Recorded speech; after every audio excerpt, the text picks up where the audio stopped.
Hey guys! Hello! Welcome to Super Stories! You know. We're here.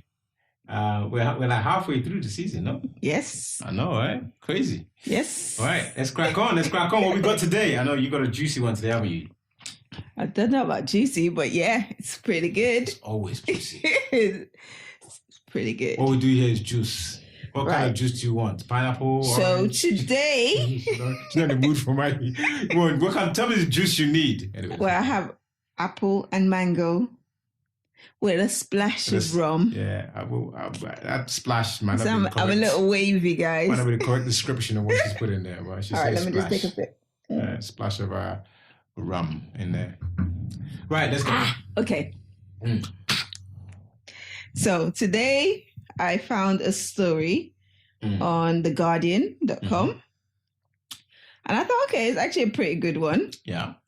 It's titled, My Best Friend Met the Love of Her Life and I Can't Cope. Best friends, man.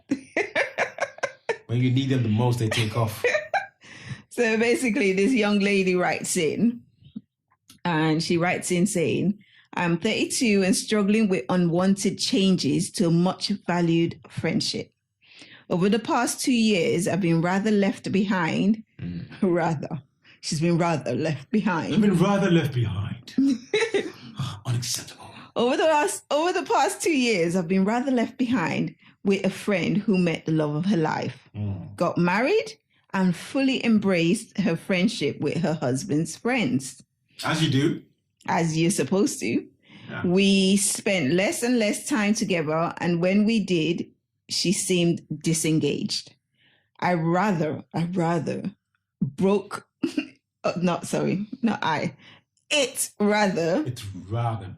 my heart as I considered her one of my closest confidants.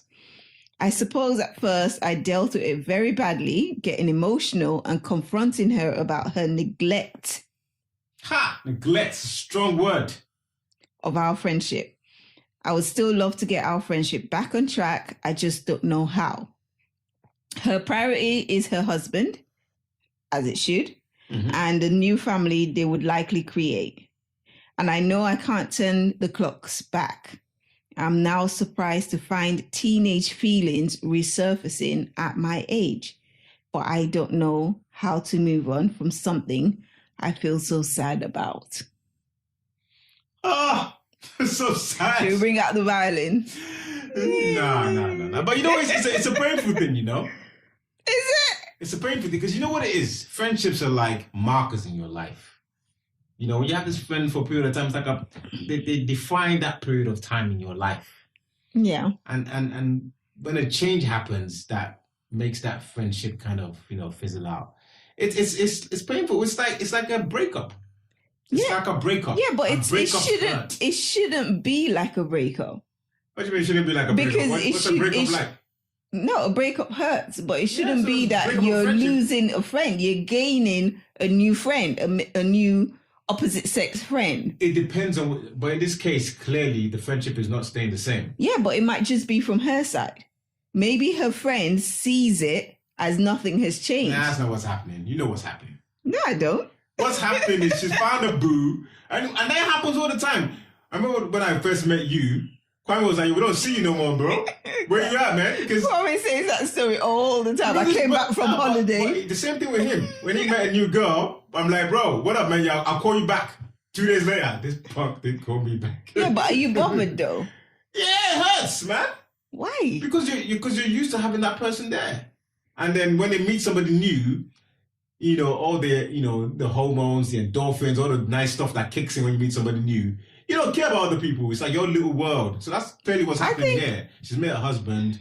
They formed a bond. They got married.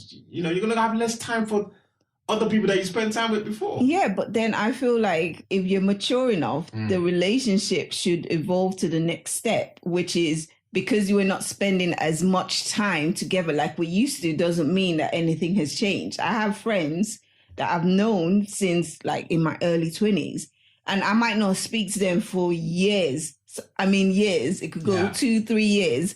And the minute we catch up, we catch up exactly where we left off. No, I'm not saying the friendship should end. I'm just saying it feels like a breakup because of that distance that is kind of created automatically. I feel like that. I think for me, anyway, from my experiences, every time my friends have gotten into relationships, I'm always very excited for them. Like, I do want them to be in that honeymoon phase and spend all the time with that person. Yeah. Because I feel it's important in every relationship. Yeah. Do you understand? So I feel like for her to feel like her friend is disengaged, it could be all in her head, Yinka. It could be in her head. Maybe she's just a sensitive person. It's very easy to tie in feeling hurt with not being excited for somebody else. And sometimes the two work together. You know, just because I feel like I'm not getting time with you anymore doesn't mean I'm not happy for you. Of course, you know, if say that your friend, you know, got a job in New York and had to move away. Yeah, I'm happy for you that you got the job, but at the same time, I'm gonna miss you. Like, so the two of them can happen at the same time. It's not like, oh, because I feel a little bit. No, I get that. I'm not happy for you. I get that. Like, if my friend got a job in New York, I'm definitely happy for them because it means they're propelling in whatever they want as well. Exactly. Yeah. And to me, it's just like, okay, somewhere else for me to go and visit. Like, we can still talk. But you won't see them like you. Especially if you have a close relationship and you saw each other every day, you know, you were always like doing things together, you know, maybe they helped with the kids and, you know, things that you did, you were just like... Yeah, but I don't think in this situation that's the case. I think in this situation it's literally just... It sounds like it. Like young ladies hanging out and one of them has moved on and the other one you is... as a young person, you go raving together, you know, you go clubbing, you have brunch. Then you have other friends. You don't just have one friend that you put all your eggs in that basket. I don't know. I feel very different about it. I think maybe because I've never been in that situation where I felt like, oh, yeah, I'm losing my friend. I've never felt like that. Yeah, but maybe you haven't ever really lost a friend like that. I mean, I've fallen out with friends. Yeah, but that's different. Like, you haven't had a friend who's now gone on and formed a stronger bond with somebody else, so you felt lost. I have had a friend who has a bond and you were close with someone, like on a daily basis, and then that person went off, and kind of you feel a bit of loss. No, but I feel like when that situation happened with my friend and I, not saying any names. Drop names. I'm not dropping names. But when that situation did happen, I actually encouraged that other friendship. No other friendship. Who she was getting closer to. The friendship she was now. Yeah, the other person. It wasn't a male. It was actually another platonic friendship. Yeah. And I actually encouraged that because I do believe that you shouldn't just have one person that is your everything. You know what I think? I think you're struggling to acknowledge that you feel something. Because maybe it's painful or something. Because I think just because you encourage that friendship doesn't mean you don't feel lost. I didn't. I can tell you I did not feel lost. Okay.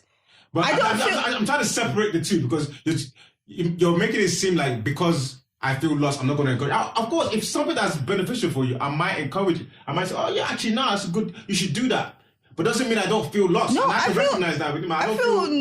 I'm happy to be vulnerable to say, oh, you know what? I wish I had them like I had them before, but obviously I don't. But I feel like maybe I just see things differently. But in a way, I feel relieved that it's not all on me. I'm not carrying all that pressure of having to be friendship. Yeah. What pressure? I'm not carrying that friendship. Maybe your friendships are too one-sided. Maybe you're not good at receiving. I always say that to you. If you're receiving is a.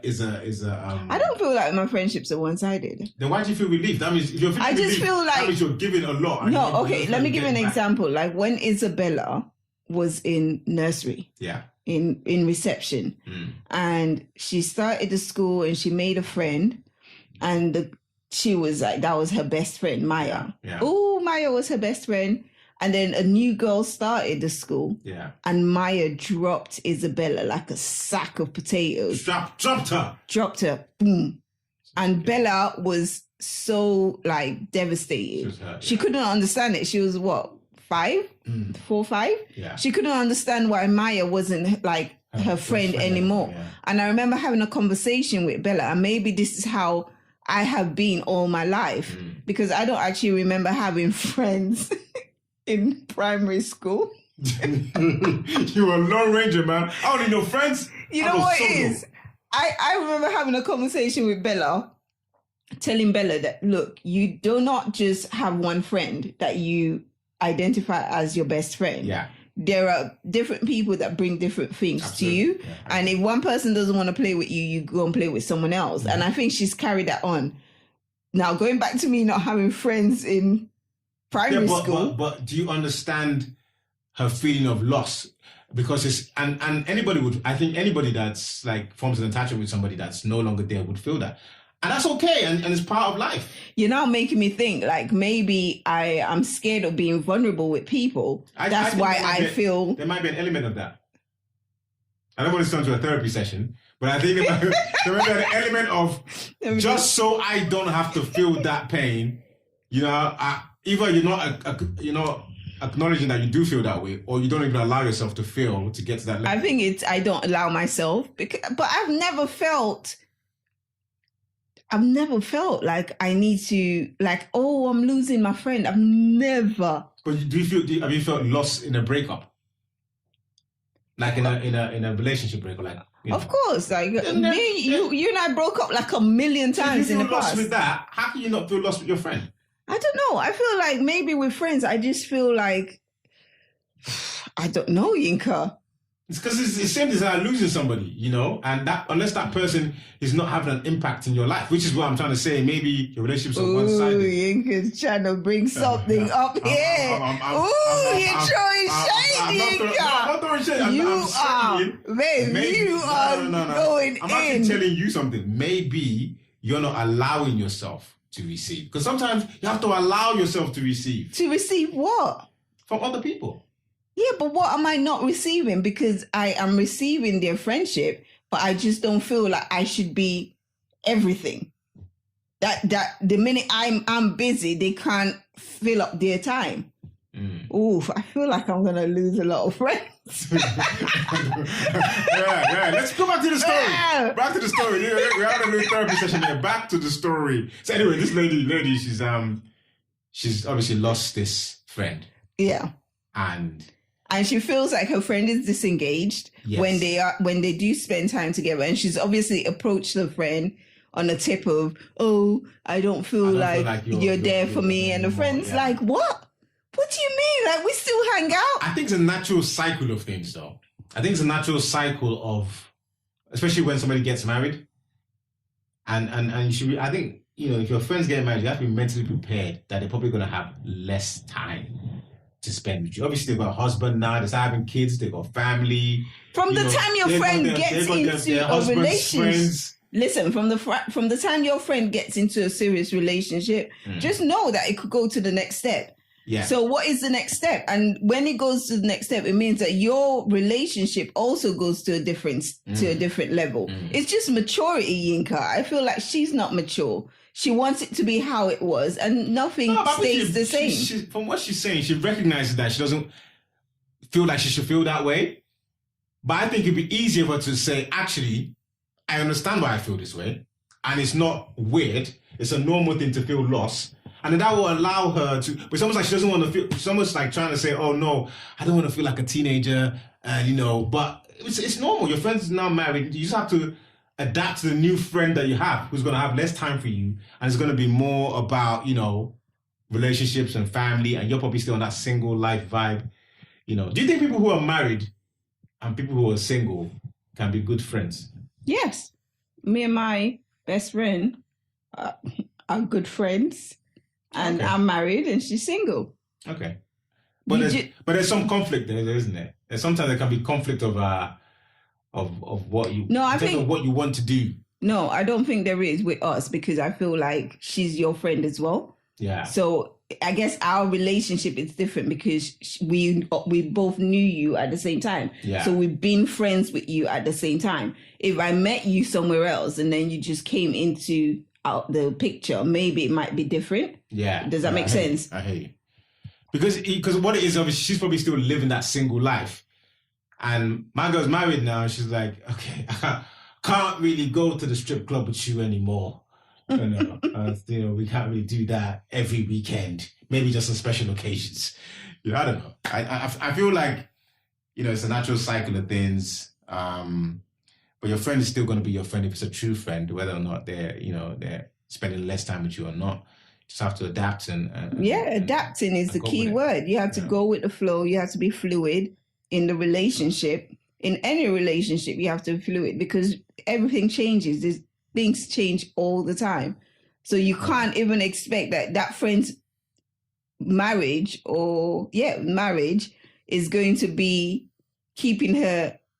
What I'm trying to say is that you can't expect that because your friend is in a good place in her marriage. She's always going to be in a good place. There's going to come a point where she wants to spend more time with her friend now because maybe something's happening within her marriage, She needs someone to talk to. Do you think the friend who's married needs to make more of an effort to maybe bring her friend into her new circle? Because she's probably meeting her husband's friends and hanging out with them. Yeah, but what is wrong with... I don't feel like they've given us enough information here. Yeah. But it seems like she has spent time with her friend, as in the married friend has spent time with the single friend. Yeah. But the single friend feels maybe she's getting too close to the husband's friends. Do you understand? Yeah. Yeah, she's moved on, man. She's making new friends. Yeah, she's making new friends. So maybe they're just better people than you. Why? Facts, man. Sometimes I don't think it's that. Sometimes in life, you know what it is? You just meet better people. No, I don't think it's that, Yinka. But that happens though. Okay, let me you go meet better back. People and you're like, yeah, I like you, but come on, man, these guys. No. We're going to the next level. And you just move on. Okay, I'm gonna keep referring to myself. Yeah. Now, when we got together, I got introduced to your friends, the people that you were close to. Yeah. And I stole a lot of them away from you, didn't I? You're a friend thief, though. No, but I don't go out to be a friend thief. But if I meet somebody, friends, don't bring Bridget in. Take them all. I don't go out to be a friend thief, guys. No, she's just a nice person. I'm just a lovely person, and if I feel somebody that I have good energy and we bounce off each other, we are going to gravitate towards ourselves. And that's what we did with your friends. And what did I do in that? I'm still upset, so I'm going to lie. I think I actually now some of my best friends now are Yinka's, are people that I met through Yinka. But going back to that situation, me meeting your people and hanging out, I was constantly in Hackney, hanging out with your people. Hackney was the base, man. Hackney took me to the ghetto, but let's not go there. But I was meeting your people and hanging out with your people. And what I did in that situation, which was so natural, it wasn't like planned or there was no strategy to it or anything like that. I literally had my friends come join with your friends, and we all went became friends. And your friends to group my friends, so we can all be friends. I Biggie said, yeah. But I feel like maybe she just has this thing of I'm losing my friend. Some people are just like that, babe. Oh, I'm losing my friend. I'm losing my friend, and they can't get over it. So even if they have like an ownership thing. Yes, it's like entitlement. It could be that. Actually, you're right. It's like entitlement, and when you see that your friend is now like catching jokes and like just being cool with another group of people, you now like, oh. Is it like when women see their men go out and their man's having fun and laughing? They're like, why are you over there laughing without me? You're not allowed to have fun. You having fun and I'm not there? There was a line in I saw that today actually in Kevin Hart. He was doing an interview and he's like his wife is the biggest fun police. Like he's not supposed to have fun. And then I heard the lyric in Dave's song where he's talking about his girl. I can't remember how it goes, but yeah, there was a lyric. Same idea, right? His girl. Yeah, like. And every time I hear that line, I think about, I wonder if Yinka feels like that. You're definitely, you're also a fun police person, man. No, I'm a fun person. You're part of that whole team, the fun police squad. No. You're fun, but if I'm having fun and you're not there, you're like listening, like, why is he having so much fun? without me there. Who's there and why? You'll be doing this, zooming in. Zooming in. Checking the stories. Like, tap, tap. Okay, let me go to the next person. Way too happy. Tap. Zoom in. Who's that in the background? Nah, I like you having fun, babe. Believe it or not. I know you don't believe it. Yeah, I do like you having fun. But I feel like we have more fun together. Yeah, we do. Now, but it could be that. Like maybe she just feels like her friends having more fun with It's entitlement. And I do think that she needs to be a little bit mature, and she needs to realize that, she's realizing now because she's saying, she doesn't understand why those teenage feelings are coming back. But I think if she occupied herself, she won't feel so... Yeah. Make some new friends. Make new friends. Go out and have fun and do single girl thing. Build your network. Because sometimes what it is, you have just one... Maybe some people have like one friend. And then that one friend is like maybe the real extrovert. So that one has loads of friends. So that kind of forms the circle. But they're focused on that one person. That one person now moves on. They feel lost because they're very dependent on that one friend. So make some new friends. Spread your wings. I was thinking why I didn't have friends at primary school. It's been bugging me. Thinking about it. Why didn't I have any friends? It's been bugging me. Nobody liked you, babe. No, I don't even know if people liked me or not. Primary school to me was like a blur. Like, it's like a different lifestyle, like lifetime. Yeah. Like it was so far away, so far in the distance. Like I know why I did not have friends in primary school. Why? Because I was always with my siblings. My siblings were my friends. So for me, if my siblings now went and started like ignoring me and doing things, and I'm seeing it on the gram, or like, you didn't tell me, I will feel away. My siblings were my friends, so I did not need to make any friends. We literally 2 years apart from each other. So we're very close. I hear you. My siblings can be the best friends. Yeah. My brother was my best friend. Until one day he told me, go and get your own friends. I used to look up to my big bro, man. And one day he was like, yo, I'm hanging out with my friends. You go make some friends. I'm like, what? You're my friend. So what would you say to this young lady? Make some new friends. Go out, mingle, Your friend's still your friend. She's going through a phase right now. Maybe you're not really a big part of that chapter of her life. But doesn't mean you're not her friend. I'm sure she's still got love for you. So... just take some time away from her. Do some new things. I would say to just get rid of those reservations that you have of the new relationship, the relationship with the husband and his friends. And if you do get invited, go out and just vibe with them. And make your own friends. Make other friends, not your own friends. Make 100%. Other friends. 100%. And keep yourself busy, man. In any breakup, the key is keeping yourself busy. That's the key. Find yourself a boo. In any breakup, the key is finding yourself a boo, isn't it? What they call it, rebound. Rebound. Get a rebound friend. Anyway, on that note, peace and love. Peace, guys. Peace.